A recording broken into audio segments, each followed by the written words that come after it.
예, 저 1강의 하편 녹화를 시작을 하겠습니다. 원래 같으면 이제 여기 밑에 조그맣게 제 얼굴이 나오면 여러분들이 좀 더 안심을 하고 안도감을 느끼실 수 있을지도 모르겠는데, 일단 말씀드렸다시피 제가 이 데스크탑에 카메라가 없습니다. 그리고 제 얼굴이 그렇게 나오는 게 뭐 그렇게 좋지 않습니다. 저도 초상권이라는 게 있기 때문에 양해를 좀 해주시고요. 그 다음에 이제 그 강의를 들어가기 전에, 예를 들어서 이제 앞에 말했던 그 엘리트 이론, 그 지배층 이론, 리더십 이론은 다 지나갔고, 지금 말씀드릴 건 이제 정치 권력이란 뭔가, 그 정치 권력에 대한 어떤 뭐 여러 가지 얘기들을 할 겁니다. 왜냐하면 저희가 하게 될 이제 정당과 선거가 기본적으로 정치 권력을 획득하냐 마냐의 어떤 싸움을, 정당을 구성하고 선거를 진행하고 이런 걸로 이제 하고 있기 때문에, 이 정치 권력이란 과연 무엇인가를 저희가 이제 알아볼 텐데, 그 전에 이제 여러분이 갖고 있는 권력은 뭔가, 또 제가 가진 권력은 뭔가, 이거에 대한 이제 얘기를 한번 해볼까 합니다.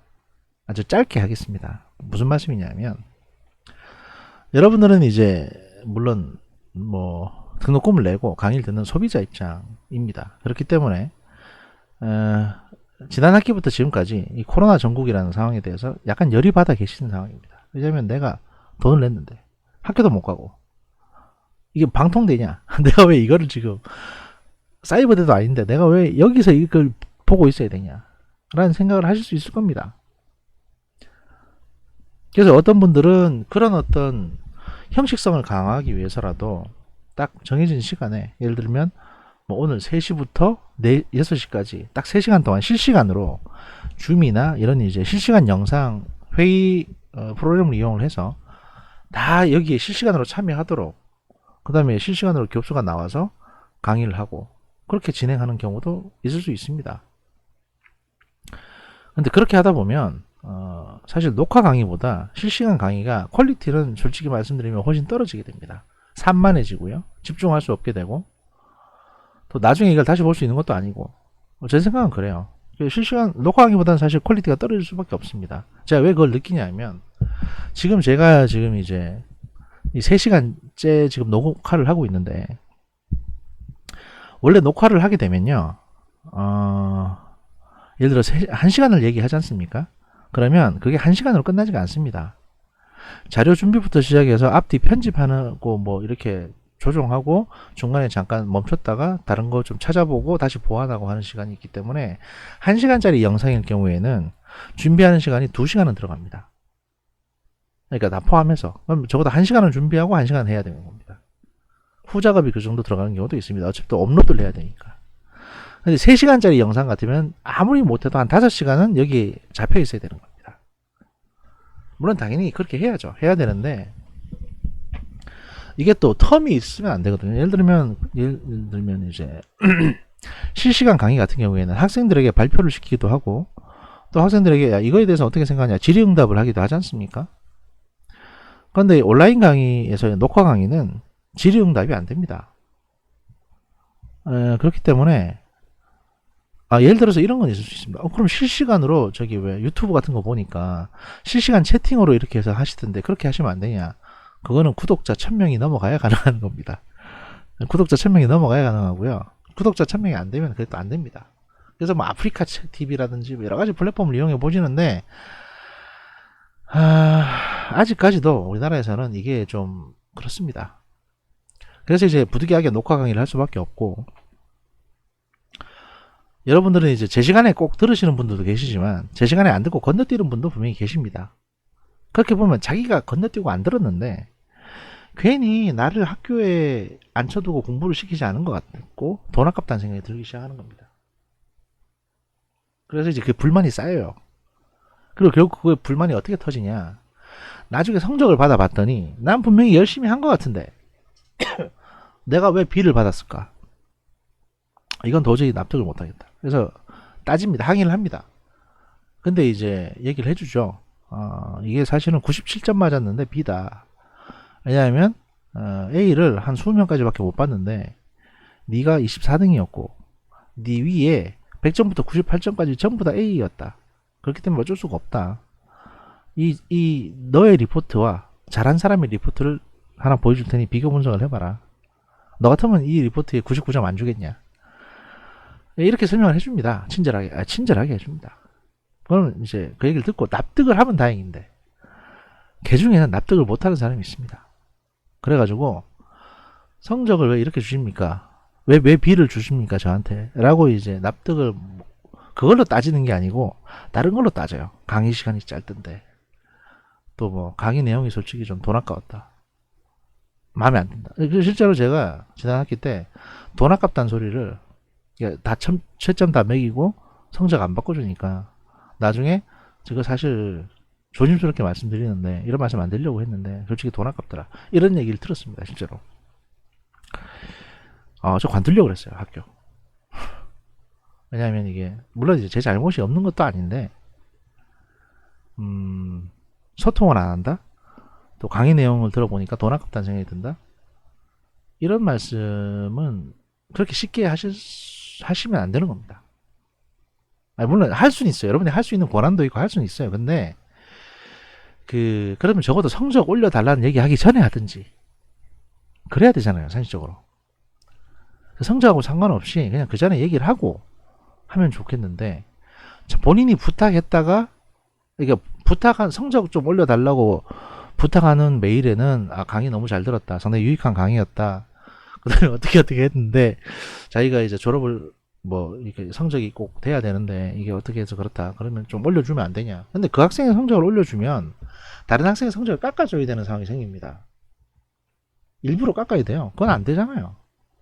그래서 이제 그건 힘들다라고 얘기를 한 건데, 그러고 났더니 이제 그 다음 온 메일에 돈 아깝다, 이러면 보낸 사람이 물론 이제 그런 의도로 보내지 않았다고 생각을 합니다. 저한테 약대라고 보내셨겠죠. 약되라고. 근데 읽는 입장에서는 진작에 말을 하든가 라는 생각이 되는 겁니다. 근데 그런 분들이 꽤 계셨던 것 같아요. 제가 그렇게 강의평가를 좀 자주 주셨으면 좋겠다 말씀을 했는데, 강의평가에 이제 있는 얘기 없는 얘기 다 적어가지고 좀 힘들었습니다, 제가. 그리고 이제 엊그저께 오늘 이런 이제 메일을 하나 받았습니다. 이게 학교에서 온 메일을 제가 떠가지고 캡처해가지고 여러분들 보여드리는 건데, 교무처 학사팀에서는 이제 유례없는 운영 방식으로 병행으로 모두가 혼란스러운 상황임에도 학기를 마무리하기 위해 힘써주신 교수님께 감사의 말씀드린다. 2020학년도 1학기 강의평가 결과를 토대로 2020학년도 1학기 수업 운영에 대한 조사를 실시했다. 그리고 함께 힘을 합쳐 개선해야 될 점들을 비롯해서 중대하게 짚고 넘어가야 할 점들을 추릴 수 있었다. 동영상 내용 부실, 동영상 길이 최소 기준 불만족. 그러니까 강의가 짧다는 거죠. 그 다음에 소통 부족, 교수랑 연락이 안 된다. 그 다음에 기계음 사용. 기계음 사용은 뭐냐면 이 보이스웨어 있잖아요. 그러니까 이게 텍스트를 그냥 기계가 읽어주는, 예를 들어 동영상 내용 부실 이런 식으로 이제 읽어주는 이런 거 보이스웨어를 사용하는 거. 그러니까 교수가 말조차도 하지 않는 거. 이런 수업 부실 등의 이행에 대한 학생들의 의견이 있었고, 해당 교원 중에 일부 심각한 경우에는 사실 확인 후 교원 인사위원회를 통해서 징계 조치를 했다는 겁니다. 그러니까 쫓아내고 뭐 경고를 주고, 정교수 같으면, 강사 같으면 강의를 배제시키고 이렇게 했다는 거죠. 안타깝게도 제 수업 강의 평가에서도 이와 유사한 의견이 나왔다는 것이고요. 더불어 학생회에서도 지속적으로 수업 부실 이행에 대한 민원이 제기되고 있으므로 앞으로 2학기에는 좀 잘해라 라고 이제 저한테 일종의 경고를 이렇게 주셨습니다. 사실 이런 경고를 받으면요, 반성을 해야죠. 솔직히 내가 잘 못했구나 하고 반성을 하게 되고, 하지만 또 욱하는 생각이 듭니다. 뭐냐면 관둘까 그냥, 이런 생각도 듭니다. 솔직히 인간적으로 그렇지 않습니까? 제가 원래 학계 쪽에 큰 뜻이 있었던 사람은 아닙니다. 저는 사실 뭐 국정원이나 이런 정부 관련 연구기관으로 가려고 했었고, 근데 이제 어쩌다 보니까 과학계도 강의를 주셔가지고 제가 계속 강의를 하고 있습니다만은, 이런 얘기를 듣다 보니까 진짜 좀 회의감이 들고 그렇습니다. 보통 선생님들이 그런 경우가 있습니다. 뭐냐면 처음에는 이제 학생하고 괜히 굉장히 격없이 이렇게 이제 좀 있는 말 없는 말 다 하고 하다가 간혹 가다가 이렇게 몇몇 학생들이 이제 저 선생님이 그런 얘기까지 합디다라고 다른 사람한테, 다른 교수님들한테 얘기를 해가지고 그 교수님들이 야, 너 그런 얘기까지 하냐라고 경고를 하게 되면 그다음부터는 이제 입을 다물게 됩니다.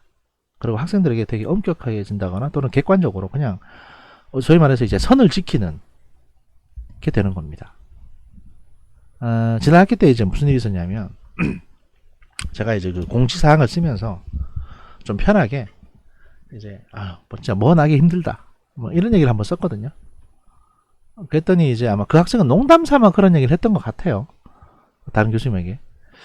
그런 약간 좀 비속어를 썼다. 그래서 근데 이게 이제 비속어를 썼다라는 게 교수님들 사이에 회의에서 뭐 어떤 얘기를 했다 이게 와전되기 시작하면 마치 욕한 것처럼 들리게 됩니다. 학생에게. 그게 아닌데 결국적으로 너 그랬다며 이렇게 돼가지고 찍히는 겁니다. 그렇게 찍히면 사실 한번 찍히면요 강의를 다시 하기 어렵습니다. 보통.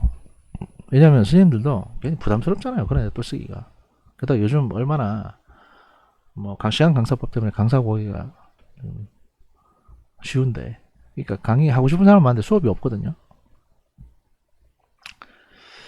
하여튼 뭐 그렇습니다. 그래서 제가 이런 말씀 드리는 거는 뭐냐, 강의 평가를 좀 잘 주시라 이런 얘기를 하는 건 아닙니다. 제가 분명히 말씀드립니다. 강의 평가 잘 달라고 부탁한 적 없습니다. 제가 말씀드리는 거는 요번 학기를 제가 이제 진행하고 나서 잘못하면 내년부터는 못 볼지도 모르겠다. 지금 이런 상황이다 라는 말씀 드리는 거고요. 그래서 보통 같으면 한 2시간 1, 20분 하고 끝낼 강의였는데, 오프라인 강의 같으면 제가 3시간 풀로 꽉꽉 채워서 하겠다. 그래서 사실은 상하가 될 거를 지금 상중하가 되고 있다. 이런 말씀을 드리려고 하는 겁니다. 제가 열심히 하고 있다. 이런 말씀을 드리려는 거니까 고깝게 듣지 마시고요. 네. 뭐 열심히 강의를 해보도록 해요. 네. 대신에 과제도 좀 나갈 테니까 생각하시고. 하여튼 그렇습니다. 그래서 이제 정치 권력이란 뭔가, 정치 권력에 대해서 이제 볼 텐데요. 그 정치 권력의 의의를 보시면 정치학과 권력이라고 해서, 정치학에서는 이제 정치 권력을 어떻게 말하고 있느냐. 그 라스웰 같은 경우는 이 정치학과 권력을 경험적 학문으로서의 정치학은 권력의 형성과 분배에 관한 연구다라고 얘기를 했습니다. 그 레벤슈타인은 정치란 권력을 위한 투쟁에 불과하다라고 얘기를 했습니다. 그 권력의 개념이 정치학 연구에 있어서 가장 기본적인 개념으로 취급되는 이유는 그 권력 현상이 정치의 구조와 과정을 형성하는 가장 기본적인 현상이기 때문입니다. 그래서 이제 권력의 정의를 다시 한번 해보자면, 버트란드 러셀 같은 경우는 권력이란 의도한 결과의 생산, 그러니까 권력을 갖고 있는 사람이 원하는 결과를 마음대로 얻을 수 있게 하는, 예를 들어 내가 저 아이에게 야, 너 가서 의자 좀 갖고 와라 이쪽으로 라고 명령할 수 있는 뭐 그런 것들이 권력이다. 내가 뭘 하지 않고 말만 해가지고 상대를 움직이게 할 수 있는 그런 거다 라고 이제 버트란드 러셀은 얘기를 했고요. 로버트 다일 같은 경우에는 결과의 가능성을 변화시킬 수 있는 능력이라고 했습니다. 그러니까 원래대로 하자면 A라는 결과가 나와야 되는데 이 권력자는 B를 원해요. 그러면 B가 나오게 만드는 겁니다. 지금 현 정부 내에서 여러 가지 재판들이나 수사 결과 이런 것들을 보시면 권력이 얼마나 재판에까지 또는 검찰 수사에 영향을 주는지를 직접 목도할 수 있는 거죠. 그 막스 베버 같은 경우는 자기 의사를 관철시킬 수 있는 모든 가능성을 권력이라고 했습니다. 결국에 이제 비슷한 얘기들이죠. 비슷한 얘기들이고. 한스 모겐소 같은 경우에는 다른 사람의 마음과 행동을 통제할 수 있는 능력을 권력이라고 했습니다. 그러니까 이 앞서 말했던 세 사람은 약간 좀 옛날 분들이시거든요. 20세기 초반이나 19세기 분들이신데, 한스 모겐소는 가급적이면 최근 분이 현대사회에 사셨던 분이니까, 이분은 뭐라고 얘기했냐? 다른 사람의 마음과 행동을 통제할 수 있는 능력을 권력이라고 합니다. 공통적으로 권력이 없었더라면 일어나지 않았을 일을 일어나게 할 수 있는 능력으로 결과의 배분, 특히 인간 행동의 결과를 변화시킬 수 있는 능력을 권력이라고 하는 것이죠. 가장 쉬운 예로 작년에 조국 관련해서 사태가 벌어졌을 때 원래 같으면 민주당 내에서도 조국 씨의 행태에 대해서 비판하는 그런 국회의원들이 비판이 나왔어야 됩니다. 예를 들어서 뭐 금태섭 의원뿐만이 아니고 다른 어떤 많은 평소에 옳은 얘기 하시던 분들 있지 않습니까? 그런 분들이 조국 씨에 대해서 비판을 했어야 되는 겁니다. 그런데 사적으로 공적으로 얽혀 있는 게 많고 그 다음에 민정수석 출신이다 보니까 그 정치인들의 어떤 비리, 부정이나 약점 같은 거를 가지고 있을 수도 있다는 겁도 났을 테고 그 다음 무엇보다도 그런 비판을 좀 하려고 했는데 조국을 지지한다고 해가지고 서초동 길바닥에 막 몇만 명이 나와 있고 이걸 보니까 질려버리는 거예요. 야, 내가 만약에 나섰다가 다음번에 내가 공천을 못 받게 되지 않을까? 저 당원들에게 찍혀가지고 이런 겁이 드는 겁니다. 마치 홍위병들을 보는 것처럼. 그래서 다 입을 다물게 됐습니다. 자기의 어떤 그 의도하고는 다른 행동을 하게 된 거죠. 가장 대표적인 케이스가 김종민 의원이라고 저는 보여지는데요. 국회에서 싸우다가 야, 내가 조국이야! 뭐 이런 얘기 했잖아요. 그 사람이 속으로 조국에 대해서 어떻게 생각하는지를 그냥 단적으로 보여주는 겁니다. 물론 평소에는 조국 두둔하고 했지만은 그건 건성이었다는 게 이제 보여지는 거죠. 그런 것들이 과연 권력이다. 그래서 지금은 이제 민주당의 어떤 그 당원들도 그 온라인 활동을 통해서 막강한 권력을 휘두르고 있다. 그 국회의원한테 달려들어서 못 살게 하거든요, 진짜. 의원실로 민원넣고 막. 그 국회의원조차도 그렇게 휘둘리는데 저 같은 강사야 뭐 무슨 권력이 있겠습니까? 그냥 여러분들이 한두 마디만 해도 저는 그냥 끝나는 거예요. 그러니까 제가 드릴 말씀은 열심히 할 테니까 여러분들이 장난삼아 어디 가서 일단 강의상에서 했던 내용에 대해서는 그냥 여러분 머릿속에만 넣어두시고요. 여러분이 아는 교수님이나 뭐 선배나 이런 사람한테 말하지 마십시오. 왜냐하면 이게 여러분은 농담삼아 얘기한 거지만 듣는 사람은 이걸 또 다르게 활용을 합니다. 그래서 그래요. 하여튼 뭐 그렇다는 거고. 칼 도이치는 정치의 권력을 경제에서의 화폐에 비유합니다. 그러니까 경제에서 화폐는 가장 중요한 거잖아요. 정치에서도 권력이라는 게 가장 중요한 위치, 또 어떤 타인을 매개할 수 있는 매개체의 위치를 가지고 있다. 권력을 나눠갖고 권력을 얻고 싶어하고 그리고 돈을 얻고 싶어하는 거랑 똑같은 거 아니냐, 이렇게 분석을 한 거죠. 구매력의 상징으로서의 화폐가 경제생활의 통화로서의 기능을 하는 것처럼 권력은 정치의 통화의 기능을 갖는 것이다. 권력은 강제할 수 있는 결정과 믿을 만한 지지의 교환을 용이하게 하는 통화, 즉 매개 수단이 된다는 겁니다. 예를 들면 이제 추미애 씨가 법무부 장관이 된 것도 청와대에서 특정 그룹이 조국 씨가 법무부 장관에서 관두고 나서 조국 씨는 법무부 장관 36일 했습니다. 36일. 한 달 조금 넘게 했어요. 관두고 나서 추미애 씨를 앉히면서 법무부, 검찰을 어떤 누를 수 있는 권력을 드릴 테니까 대신에 이걸 잘 활용하셔가지고 뭐 다음번 시장선거에 나올 수 있는 지지를 얻어보세요. 라고 이제 대신 저희를 위해서 칼을 좀 휘둘러 주셔야 됩니다. 라고 이제 한 거죠. 그리고 같은 측면에서 그냥 그렇게 앉히면 추미애 씨가 무소불위의 힘을 휘두를 수가 있지 않습니까? 왜냐하면 이게 지금 얽혀있는 수사가 다 정치 권력 수사니까. 그래서 추미애 씨한테 약점을 하나, 그래서 폭탄 조끼 같은 걸 하나 강제로 입힙니다. 그게 뭐냐면 청문회 때 나왔던 추미애 씨 아들의 군 복무 탈영 관련한 건입니다. 탈영 모망건. 이거는 탈영을 했냐 안 했냐가 중요한 게 아니라 추미애 씨가 거기서 거짓말을 했거든요. 안 했다고. 자기는 전화한 적 없다고. 그런데 자, 과연 이 정보를 누가 이 정보를, 이 문제를 제기한 야당 국회의원한테 흘렸겠습니까? 민주당이죠. 청와대. 추미애 씨에 관한 이런 문제를 알고 있던 청와대 쪽에서 그 야당 국회의원, 그러니까 통합당 국회의원에게 슬쩍 흘려주는 겁니다. 이거 한번 제기해 보세요. 문제 제기. 그래서 추미애 씨로 하여금 약점이 잡히게 만드는 겁니다. 정치는 그렇게 하는 거예요. 야비하게. 저는 그렇게 생각해요. 하여튼 뭐 그런 거다 매개수단이라는 거고요. 경제에서 신용이 높을 때 적은 돈을 가지고도 경제 행위를 할 수 있듯이 정치에서도 권위가 있으면 작은 권력을 가지고도 정치 과정을 좌우할 수 있는 겁니다. 여기서도 이제 조국 씨가 똑같이 적용이 되는데, 조국이란 사람은 지금 아무 권력이 없습니다. 겉으로 봐서는. 그런데 소위 지금까지 이렇게 저렇게 말하고 누구랑 친했고 했던 권위가 있잖아요. 여기서 정치에서 말하는 권위는 천부인권 이런 게 아니고, 저 사람이 중요한 권력자들, 청와대나 이런 핵심에 있는 사람들에게 말해서 영향력을 행사할 수 있고, 그 다음에 대중 다수의 지지를 받는다든지, 저 사람을 따르는 핵심적인 대중들이 있고, 이런 권위를 말하는 겁니다. 소위 말해서 이제 영향력, 셀럽, 인플루언서, 이런 걸 말하는 거예요.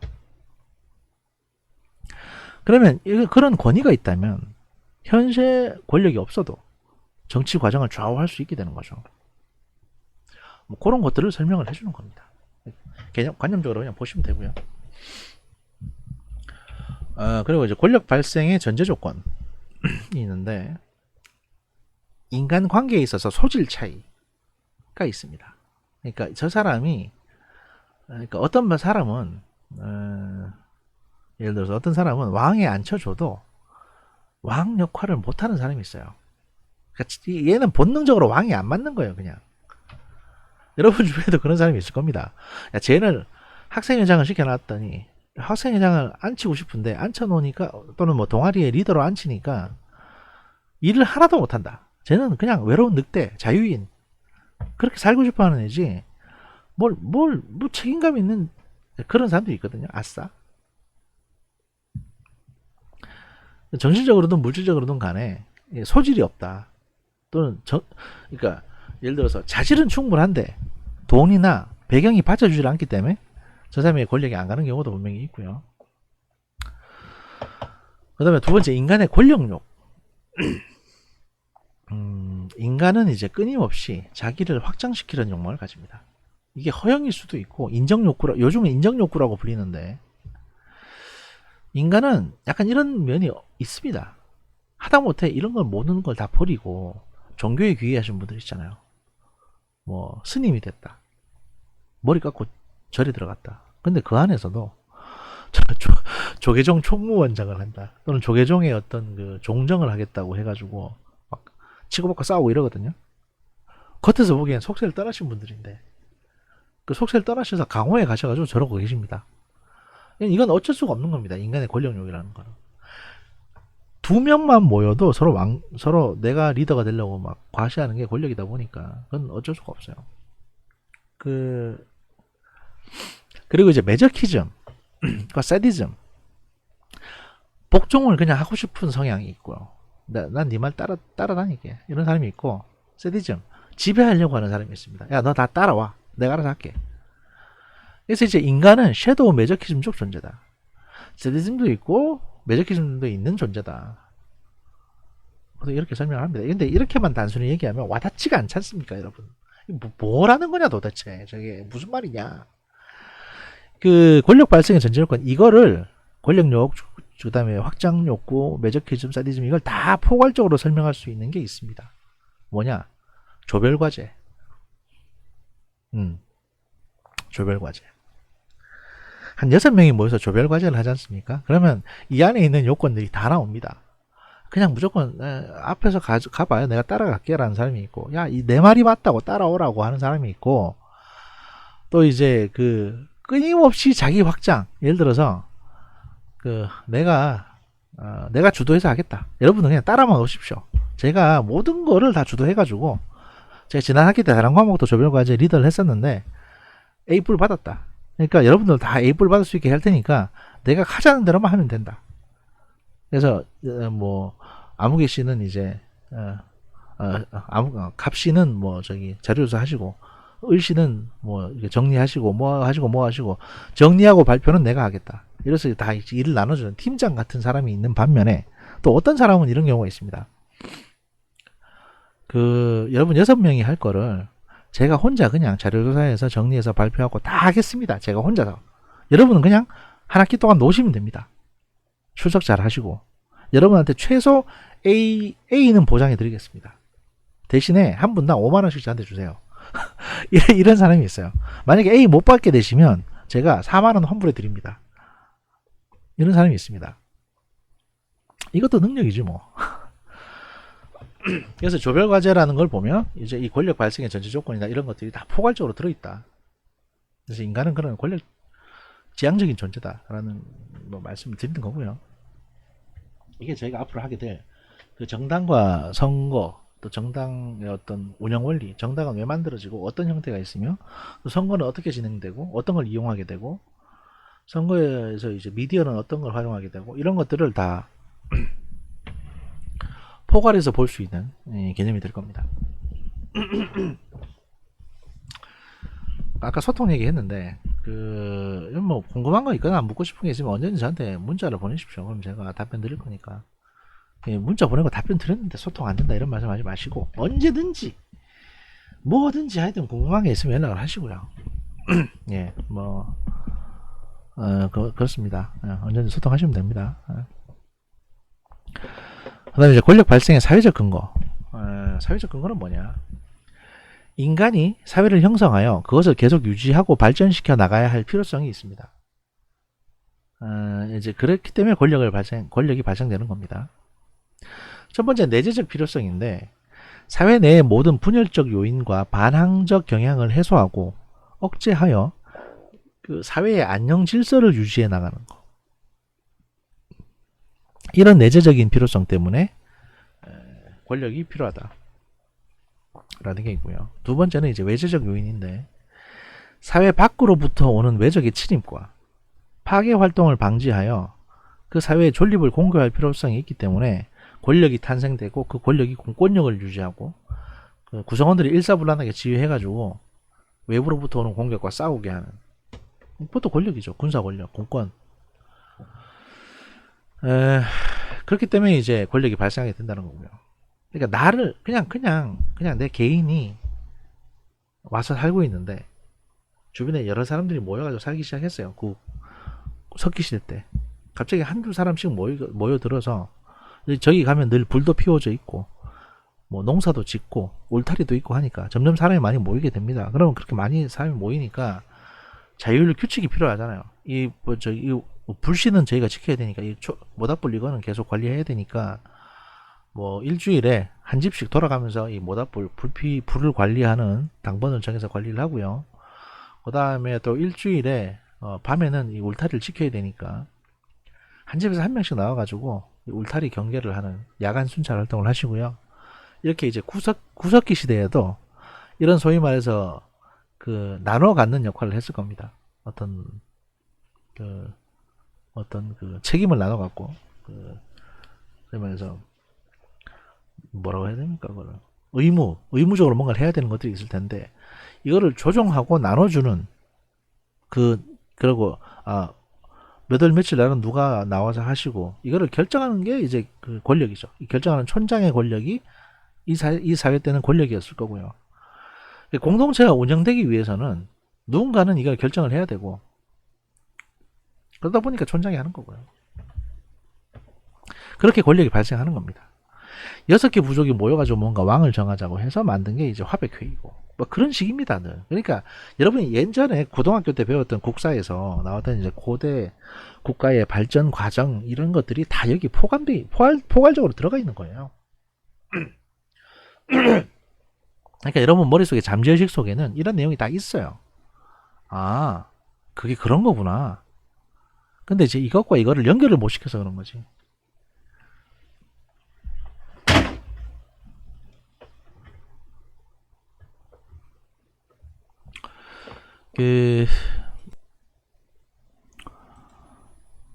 그리고 권력, 영향력 및 권위에 대해서 이제 말씀드리면요. 이거 세 개는 되게 비슷한 개념 같지만 조금 다릅니다. 사실 요즘에는 현대사회에서는 이게 권위나 영향력이나 권력이 크게 차이, 물론 뭐 다양화됐으니까 구분은 하고 있습니다만 실제로 현대사회에서는 워낙 다양하게 영향을 미치기 때문에 이게 다 그냥 같은 정도의 힘을 갖고는 있습니다. 하지만 과거에는 이게 조금씩 미묘하게 달랐습니다.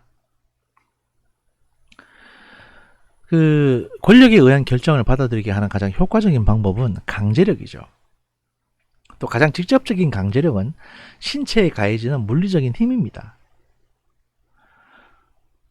예를 들면 이제 조국 씨가 오늘 아마 재판에 나오셔가지고 그 부인 정경심 씨의 재판이었거든요. 여기 증인으로 나왔습니다. 그래서 이제 가기 전에 언론에는 뭐라고 얘기했냐면 법정에 가서 모든 것을 밝히겠습니다. 언론에서 밝히긴 좀 그렇습니다. 법정에서 다 말씀드리겠습니다. 라고 하고 법정으로 갔습니다. 그래서 법원에 가서 증인 선서를 시키고 이런저런 걸 물어보니까 거기서 뭐라고 했냐면 형법 제 184조인가 148조인가 형법 제 84조라고 하면 형법 제 84조에 근거하겠습니다. 형법 제 84조에 근거하겠습니다. 이런 얘기만 계속 했답니다. 이건 뭐냐면 184조인지 148조인지 모르겠는데 하여튼 지금 생각이 안 나는데 그 내용이 뭐냐면 본인과 가족에 관계된 재판이 진행되고 있을 때는 진술을 거부할 수 있다라는 권리입니다. 거부권이죠. 진술 거부권. 그래서 부인 재판에 증인으로 가가지고 진술 거부권을 행사했는 거예요. 하나도 얘기를 안 했어요. 야, 뭐 이런 사람이 다 있어. 그러니까 속 터지게 만드는 거죠. 합법은 합법인데 뭐 이런 게 다 있지 진짜 뭐 이렇게 보이는 거죠. 하지만 과거 같으면 어떻겠습니까? 현재는 진짜 살만한 사회고 살기 좋은 사회니까 이렇게 하는 거지. 조선시대 같았어만 해도요. 그러니까 지금으로부터 한 150년 전만 하더라도 일단 잡혀가잖아요. 그러면 네 죄는 네가 알지? 라고 이제 물어봅니다. 네 죄를 네가 알지? 라고 묻습니다. 대답을 안 해요. 억울하다라는 말도 안 하고 그냥 입 꾹 다물고 있습니다. 그러면 일단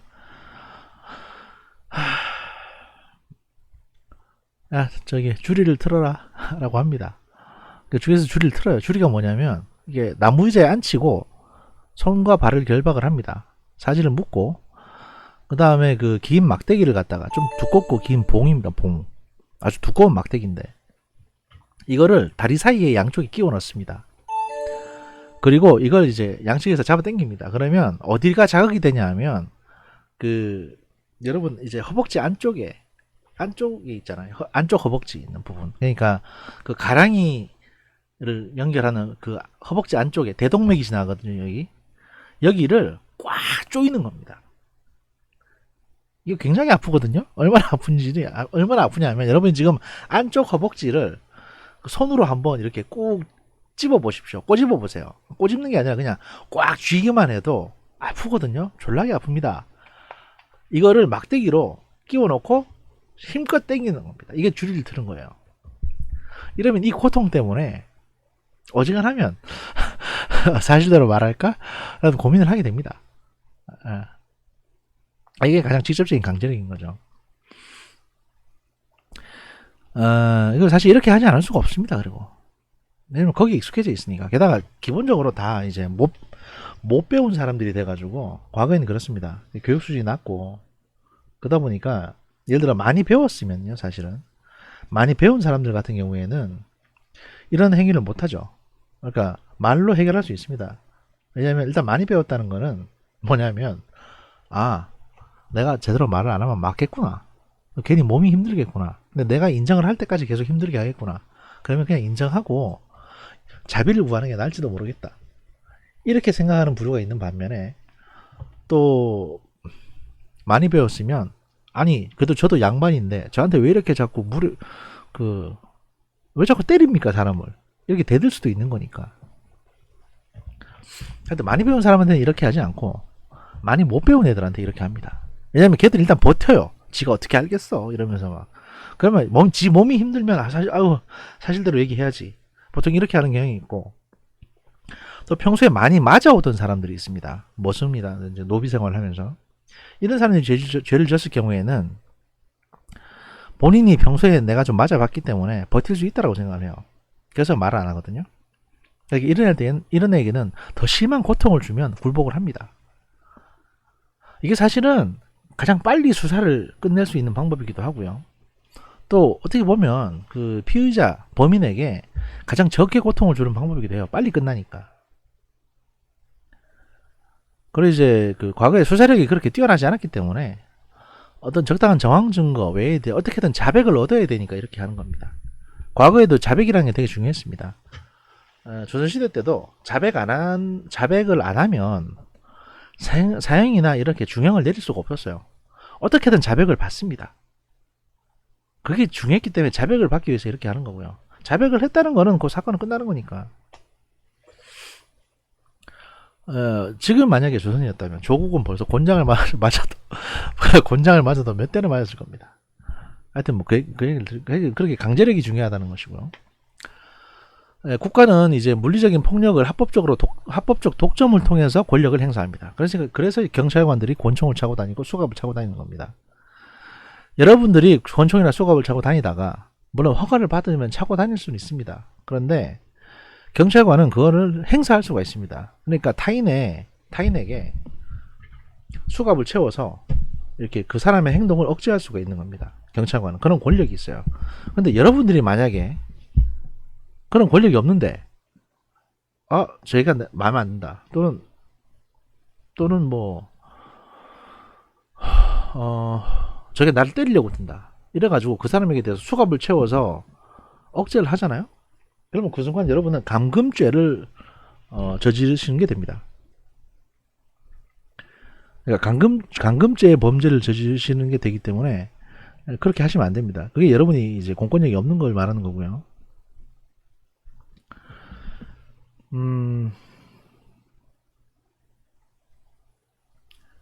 그리고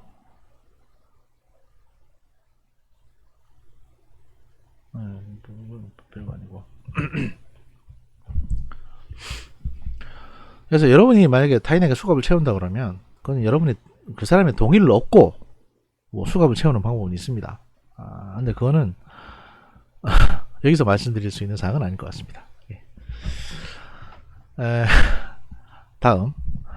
하지만 마르크스는 오히려 경제적 부의 힘이 오히려 더 근본적인 권력의 원천이라고 봤습니다. 그래서 이제 그러니까 마르크스라는 사람은 일단 자본가가 너무 싫은 거예요.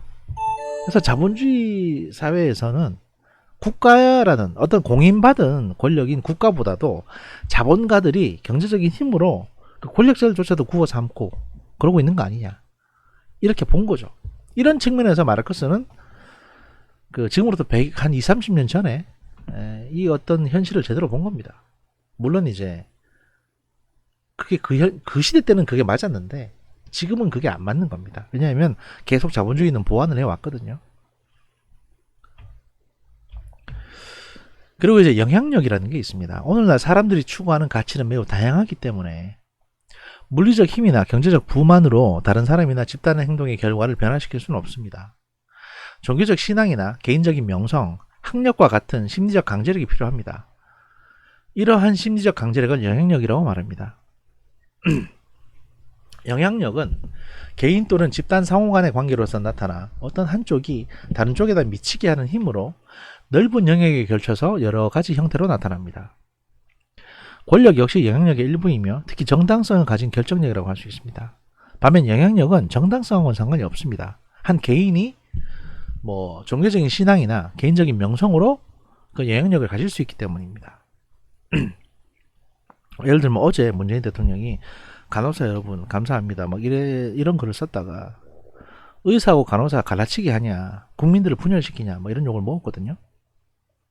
또 거기 아이유 드립을 치는 바람에 아이유 씨가 뭐 간호사 협회에 아이스 조끼를 기부했다는데 그것도 뭐 어쩌고저쩌고 이러는 바람에 아이유 팬클럽으로부터 공격을 받았습니다. 왜냐하면 아이유 씨는 간호사협회, 의사협회 똑같이 기부를 했는데 왜 간호사협회에만 기부한 것처럼 해가지고 이걸 정쟁의 도구로 삼냐 이런 거죠. 그래서 이제 아이유 씨가 만약에 문재인 대통령 나쁜 사람 이렇게 말을 해버리면 아이유를 지지하는 대다수의 팬들은 문재인을 미워하게 될 겁니다. 이게 영향력입니다. 이런 게 영향력인 거예요. 제가 지금 아이유에 비유했지만 김제동을 좋아하는 사람들, 김호준을 좋아하는 사람들 이렇게 이제 얼마든지 이 대상은 달라질 수 있습니다. 사안에 따라서. 그런 걸 영향력이라고 하는 겁니다. 인플루언서. 가치를 획득한 사람은 엘리트 혹은 영향력이 있는 사람이며 가치를 박탈당한 사람은 약자, 즉 대중이다. 보통 이렇게 보는 겁니다. 여기서 가치라는 거는 권력일 수도 있고 그 영향력일 수도 있는 겁니다. 여러분 요즘에는 이제 유튜브를 많이 보시니까 100만 유튜버, 10만 유튜버 이런 게 있지 않습니까? 그래서 이제 막 100만 유튜버, 다수의 팔로워, 구독자를 거느린 유튜버로서 막 영향력을 행사하다가 한번 제 방송 조작했다. 이게 걸려들면 방송 적고 사과하고 구독자 빠지고 이러면서 이제 순식간에 가치를 박탈당한 사람이 되는 거죠. 이렇게 이해하시면 이 영향력이나 권력이 과연 어떤 개념인지를 이해하기가 쉬우실 겁니다. 과거에는 중세시대 때는 이게 천부인권이었어요. 귀족이나 또는 왕족이 되는 거는 조상으로부터 물려받은, 하늘로부터 물려받은 거여야 되는데 혈통. 요즘에는 그게 아닌 거죠. 여러분 스스로 만들 수 있는 겁니다. 엘리트는 다른 사람의 가치를 박탈하거나 혹은 다른 사람에게 가치를 부여함으로써 영향력을 행사합니다. 이건 또 뭐냐? 유재석 씨가 어떤 연예인에게 야 너 잘한다 이렇게 되면 그 연예인이 확 뜬다든지 뭐 이런 것들이 이제 여기에 비유될 수 있습니다. 이러한 영향력 가운데 중대한 가치 박탈을 가져올 수 있는 영향력을 권력이라고 부르고 이때 직접적 가치는 새로운 권력의 기반이 되는 것입니다. 이래서 이제 권력의 토대는 물리적인 힘, 경제적인 부, 사회적 지위나 신분 이런 것들을 어떤 형태로 결합하느냐에 따라 권력은 증가될 수 있는 거죠.